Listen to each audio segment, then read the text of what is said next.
ఏంటి సార్ చూస్తున్నారు? గ్లామర్ గా ఉన్నానా? కొత్త బట్టలు 1000 రూపీస్. బాగుందా సార్? ఏంటి లవ్ చేయటానికి వచ్చావా? అరే అంత కరెక్ట్ గా ఎలా చెప్పారు? మీకు జ్యోతిష్యం కూడా తెలుసా? నీ జాతకం మొత్తం తెలుసు. అప్పుడు నాకు ఎలాంటి అమ్మాయి దొరుకుతుంది, ఎక్కడ దొరుకుతుంది చెప్పండి సార్. అత్తారింటికి రా, అన్ని చెప్తా. అమ్మాయి ఎవరో తెలియకుండా నేను రాను సార్. రావయ్యా. రాను సార్. రావయ్యా. సార్ ఏ, రా రా అంటే అమ్మాయిని చూడండి రానని చెప్తావా? సార్ నాకు అమ్మాయి ఎవరో తెలియదు సార్. బస్ స్టాప్ లో అమ్మాయిలందరినీ సార్ మీరు ఏం మాట్లాడుతున్నారో నాకు తెలియదు. ఈసారి మళ్ళీ బస్ నేను స్టాప్ లో చెప్తున్నాను, నాకు తెలియదు సార్. ప్రాణం తీస్తా.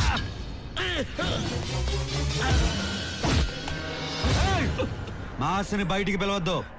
బయటికి వచ్చాడు అనుకో వద్దమ్మా. ఆ అమ్మాయిని పిలిచి అడగండి. అది నేనే అందనుకో 10 ఏళ్ళు లోపలేయండి. లేదా దుమ్ము లేచిపోద్ది.